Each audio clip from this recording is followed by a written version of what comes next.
Hello guys, welcome back to Ellie's Kitchen. Today I'm going to show you how to make butter swim biscuits. That means biscuits swimming in butter, right?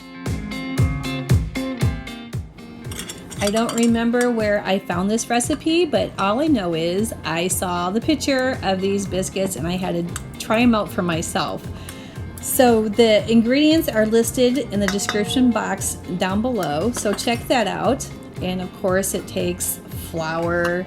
Here is some baking powder. There is no yeast in this recipe, so make sure to get the baking powder in there. A little bit of sugar and 2 teaspoons of salt.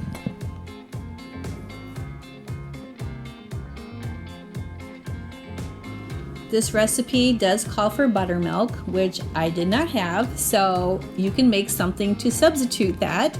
For every cup of milk, you can use a tablespoon of lemon juice. So get that lemon out, squeeze a little bit of lemon juice into a bowl, and mix it in with the milk really well, and let it sit for 5 minutes before you use it. Before we add the buttermilk, we want to stir the dry ingredients together, mix that real well, and then we're going to add the buttermilk. I added a little bit of buttermilk, then I would stir it, add a little bit more buttermilk, and I would stir it, and then you will end up with a wet dough, something like this. And this is what you want. This is what's going to look like. Then we're going to take a stick of butter. Yes, I said a whole stick of butter. This is where we get the butter swim part. And we're going to lay the dough right on top of that melted butter. Now what I'm doing here is I'm experimenting. I decided to add some cheese on half of it and some garlic spices and some chives. I wanted to see how that would taste. Let's get this into the oven. Make sure you have your oven preheated to 450 degrees and cook it for 20 to 25 minutes. Mine was closer to 25 minutes. Now for the best part, let's check it out. I have to be totally honest with you guys, when these were baking, they smelled so good. I could not wait for them to be done.